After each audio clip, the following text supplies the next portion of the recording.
Welcome to Books and Brews Light. I believe we are on number 32, and we are talking today with a very prolific author, Aaron Ryan.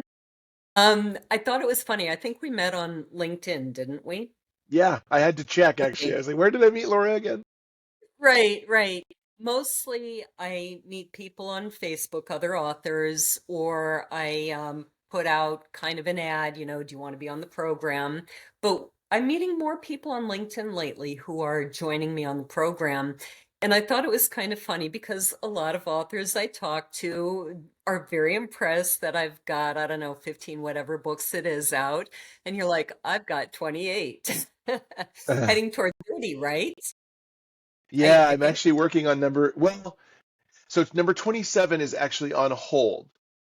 So Okay. I've written some of it and I'm actually working on book 30 and then I'll go back and write book 27. So Okay. essentially I'm writing 27 and then I'll write book 30. Flip it. Okay. Okay. But that's a lot of books. Can you give just a brief introduction to yourself, your life? I think you live in Washington State, don't you? I do. Yep, I live near Seattle. Um, Okay. we are in Olympia, which is the state capital, about an hour and a half south of Seattle. And gosh, what is there to tell? I've always loved creating. So I've been a musician. I am a voiceover artist. My studio is back there. I currently am a voiceover artist and an author. So I get to create both, although as a voiceover artist, I'm not creating anyone's script. I'm merely reading their scripts. But Right.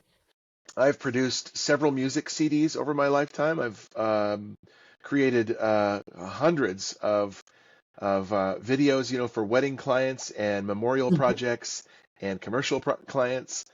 Um, I've danced, I've sung, I've bobbed, I've weaved, I've dodged, I've frolicked. I've done a lot of different things, but my favorite is by far is just storytelling, and that comes through writing books. That's great. Now, I do have to ask, what kind of music do you play? Do you play an instrument? Do you sing? This Everything, is all my of the instrument. above? Yep. Okay. Okay. I'm so inept. I can play the opening to Jurassic Park and Jaws, and I can do. I mean, anybody can do the dun dun dun dun. Right, But right. the only song I can really play in full on the piano is all of these, by the way, is "The Rose" by Bette Midler. Beyond that, it's all That's voice. a good song. If you've got to have one song, that's a nice one. Yeah. So, do you work with the band as a musician or do you create it electronically? How does that work? Both. I kind of did a swan song CD in 2023. I'm convinced that was the last one that I was really called to do. It's called Human. In the face of AI and in the ever-changing world of AI, I felt that was an appropriate title and a referendum on what's going on. Uh, and also that it's really tough. I'm a Christian. It's tough being human Hmm. when you want to be somewhere else, or when, the struggles that we go through down here, and the struggles of the just our body warring against our mind and our spirit and everything. But the last one was entirely produced in the computer with using loops and mixes and stuff that a friend had provided for me, with some live instrumentation contributed, where I had studio instrumentalists come in and record in-house, and then we perform it live. Okay, so you're not just cranking out, and I shouldn't say just because that's actually what I do. But there is a whole different skill set needed to produce it live and to have live musicians and so on. Do you happen to use some AI to produce music? No, I'm staunchly opposed to AI. I will not use AI. I've never used it or employed it, and cross my fingers, knock on wood, never will. I just don't support AI replacing Hmm. creators or creativity. Hmm. I've I will say I've been having a lot of fun with a program called Suno that uses AI. Um, and I find it a very interesting experience, in part because I am a musician. I have my degree in music. I do write music. I play multiple instruments, but there's a whole different aspect to getting a computer to do what you want it to. Right. And I enjoy it. I think it's fun, but I totally understand why people dislike it too. So, and it was kind of funny. You showed me your shirt earlier, but the reason I asked about it was because I could see the top line, the curve, and the bottom line, but I couldn't see the rest of the pen. And so I thought, is that a trombone? Because that was my original instrument. And I was so excited. He's wearing a trombone shirt, but you Yeah. do have to take that off for our audience. Yeah, The so whole I'm this is one of my favorite things to wear is a funny shirt that details being an author or the life of an author. And so I have several variations of this type of shirt. hmm You know, be nice to me or I'll kill you off in my next novel. Um, Right. Variations thereof. They're such great conversation starters when you're out at the grocery store or wherever you are, and people go, "Oh, are you an author?" It also helps that I've got vinyl lettering on the back window that says, support a local award-winning best-selling author, Oh, and oh, so people can tailgate me, and hopefully I'm driving nice, and they find out about my books that way. right. If not, you'll end up in their book, right? Yeah, and hopefully that's not So a policeman's book. right, right. So, I was very impressed by just the wide variety. You are writing, I believe you have a book on business, you've got children's books, you've got end time fiction, alternate history. Have I missed anything or did I get it all? I think that's about it. Yeah, there's several iterations of it, but yeah. Okay. And I am curious, do you find writing, say, a children's book very different from writing alternate history or writing business? Very much so. So, and can you hear me okay? Because I was heard some I crackling. can hear you fine. Okay. Hmm. Yeah, honestly, the books on the children's books that I wrote were pursuant to a story I told my then 8-year-old. It was a bedtime story, and I came away from telling him that story and going, "Wow, Lord, that was really cool." I mean, because I just, I'm very organic. I'm a pantser when I write anyway. So storytelling is very imaginative and spur of the moment and in the moment. And there were no guarantees I was going to remember it. So I asked God to help me remember that later so I could pen it down. And it turned into The Ring of Truth. Um, that came from a storytelling time with my son. The other ones, I'm much more visually inspired than literarily inspired. So I'll watch a great movie that is post-apocalyptic in nature, and then I will come up with this. Uh, because I'll see what's happening. I'll take in the sights and the tension of the moment and the plight of the character, protagonist, whatever you want to call him. But I try to put my own little twist on it. So obviously, in a movie like I Am Legend, which is what my wife and I were watching for the second time, I believe, prior to writing this, I Am Legend is a post-apocalyptic story where Earth is purged of humans by via a rabies virus that was formerly a cancer vaccination but morphed into a rabies virus. I thought, what if this post-apocalyptic scenario was preempted by not a virus or zombification of the human race, Hmm. but rather an alien invasion? So Okay. that's where this came And from. you got that. Now, Yeah. I have to ask because you just put this in my mind. Are you familiar? There's a science fiction story. I think it would fall in the category of science fiction. And it's about an alien invasion. And it's about this minister or pastor who's leading his people, his congregation, as part of the fight against these aliens. At some point, he's in a church and these aliens come in. And so he and his people are kind of hiding back. I think they might be outside. I think maybe the pastor is the only one who sees it, but he sees these aliens come in and they bow down and they give worship to God, and the glory of God shines and makes it clear that God is on the side of the aliens. Have you ever heard of this story? Wow. No, I have not. That's really amazing. Wow. And it's a fascinating story because he really has to ask, are we the bad guys? You know, have we wandered so far from God that he has sent the alien invasion to kind of purge humanity of all the evil. And then he has to make the decision, if I just literally saw God side with the aliens, what do I do? Do I abandon my people? Wow. That's a very interesting, yeah, very interesting premise. When you were starting to describe it, I have a chapter in one of the installments of the hexalogy called Dissonance Volume Up Rising. And there Hmm. is a scene in a church where these the aliens in my story are called Gorgons. They look at you, you cannot lock eyes with them, or you will freeze forever. They have a telepathic paralytic, so they're going to immobilize you forever. You're never going to move again, and they're going to eat you where you stand, and you're going to feel every agonizing bite. So just I don't think, want to be in your book. yeah, the they're terrifying, but they set upon an entire church service, Hmm. and so it's terrifying, and our protagonists discover them. But that question, actually, as far as did God bring about the Gorgons, the invasion, did God bring that about? Was that another, a plague of locusts type of thing that Hmm. he sent because we just, as humans, we're so dense and so strong-willed and dull-hearted. We just forget the lessons that we learn, and so maybe this was another lesson that he sent our way. That question is asked multiple times in my story.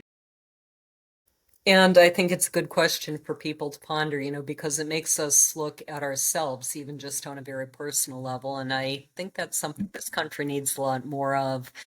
You have a very interesting beginning to your writing life. Mm, I do, yeah. It was so well. If anybody else from my second grade class became writers, they too had the same beginning because it's only fair Okay. to share that. Mrs. Walker in 1981 issued an assignment in class to her second grade class. I was one of them, to just basically come up with a story, and I believe it was homework. We had, three hole punch college line paper. We were supposed to go home and write, double spaced Hmm. story in pencil with drawings that we would make ourselves. Construction paper cover with those Hmm. little, I don't know what they're called, but they're like little braid tacks, I think, where you put them Yeah, through the yeah, hole and then you split Brad them. tax, I think they're called. Yeah, I remember Yeah. those. So I had those to put, through the three holes. And I called it The Electric Boy. And what's really interesting about that story is I wrote a historical fiction novel last year called Forecast about a weatherman who is able to completely avert 9/11. He is struck by lightning. He is imbued with special abilities subsequent to that. And as I'm writing some of the developments that happened that as an organic pantser writer I hadn't planned on, but as I put them down and I'm realizing what I'm writing, I'm going, oh my gosh, 45 years later, I'm writing The Electric Boy all over again. So life really does come full circle. Yeah. But you didn't pursue the Electric Boy as a character in any of your children's books? No, the sad story behind that is my mother kept it. My mom kept it Hmm. as she did all kinds of, completed work throughout grade school and certificates and stuff. And she presented it to me at one point, and I was just blown away that she had kept it all these years. I Hmm. cannot find it for the life of me. And that really saddens me. I just like, oh, This was one of my school projects because my start to writing is somewhat similar in being given assignments and thinking, wow, I like doing this. So I don't know if you can really see this. life drama. True life drama. And Ooh, so this is one of my writing assignments. Why it's still around, I have no idea, but it just happened to be sitting on the shelf there. And this is the night the sea turtle went down. And I believe that everybody else, written by the crew and captain of the sea turtles. So this was meant to be wow. as if somebody put the story in the bottle, threw it in the sea. And I think that I was the only one who actually did something like put it in a bottle instead of write a book. So, and I see I have It's ingenious. an idea. So that was one of mine, and I just noticed it was sitting right there. So it is funny how we got our starts. And, I've talked to authors a lot, started as children, but there's some who didn't start writing till they were 45, 50, even older. So that's always interesting. Now, tell us a little bit about your post-apocalyptic novels. Yeah, so I really wanted to write a single novel, and it just ballooned into a trilogy, and then it demanded two prequels and a sequel. Um, Okay. I'm I am inordinately proud of what I've been able to come up with this. I'm just, it's funny because I I feel funny about taking credit for it Hmm. because I'm so grateful that I was just given the story, that it was imparted to me. And I recently there's an incredibly important development that's happening with Volume One, Reality, that you and I talked about earlier.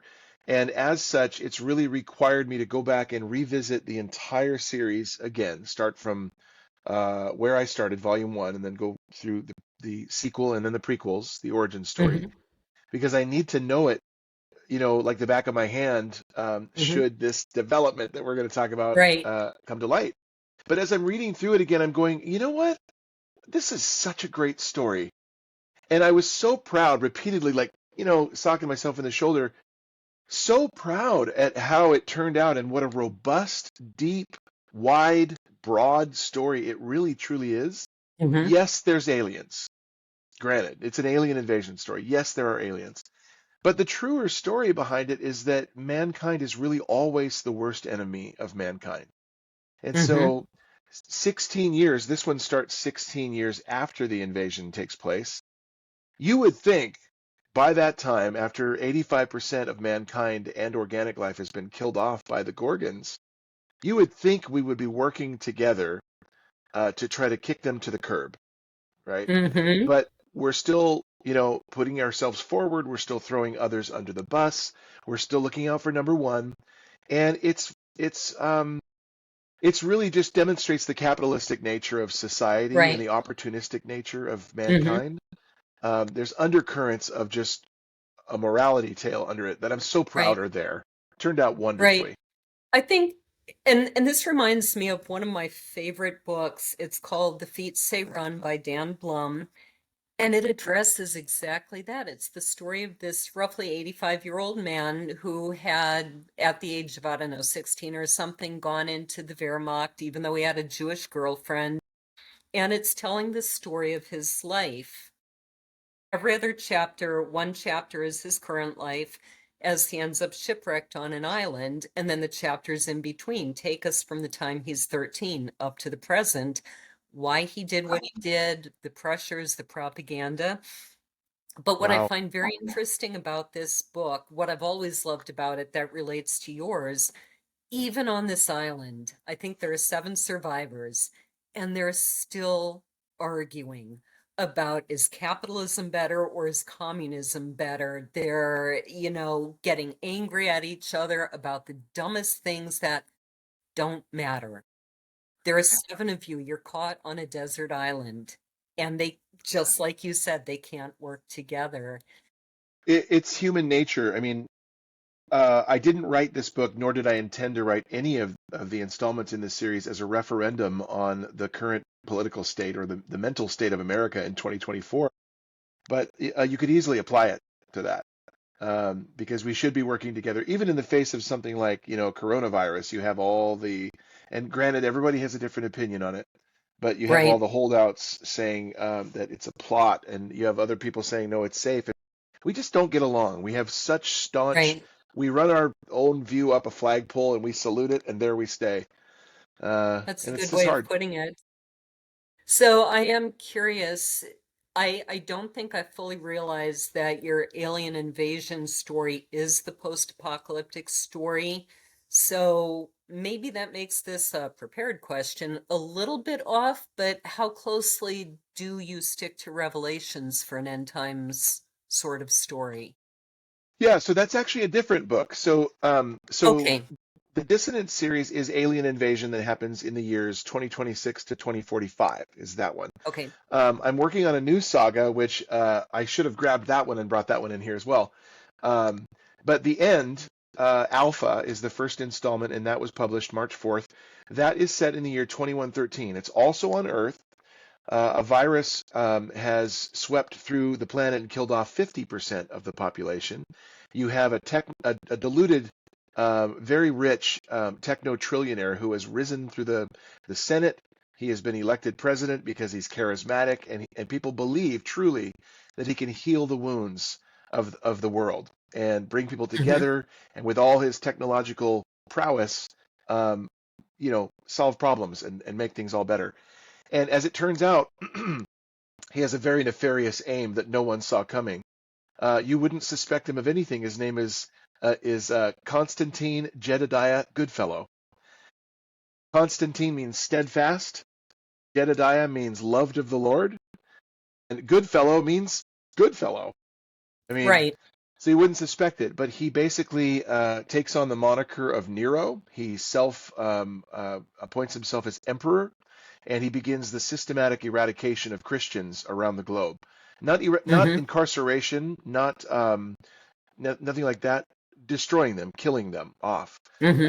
It's a Christian Holocaust in the year 2113. So the spiritual aspect of this story is that he truly believes that he is the Antichrist of Revelation. He is Hmm. not.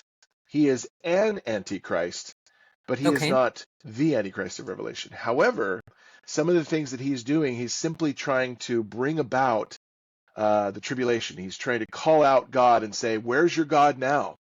See, there Hmm. is no God." And God's going to pounce on him in Volume 3. It's going to be grisly, it's going to be brutal, and I can't wait. You must still be in the process of writing it then. Yep. I actually have just penned the synopsis of Volume 3. Volume 2 is done and with the editor, and it is amazing. It takes alpha and just goes like this.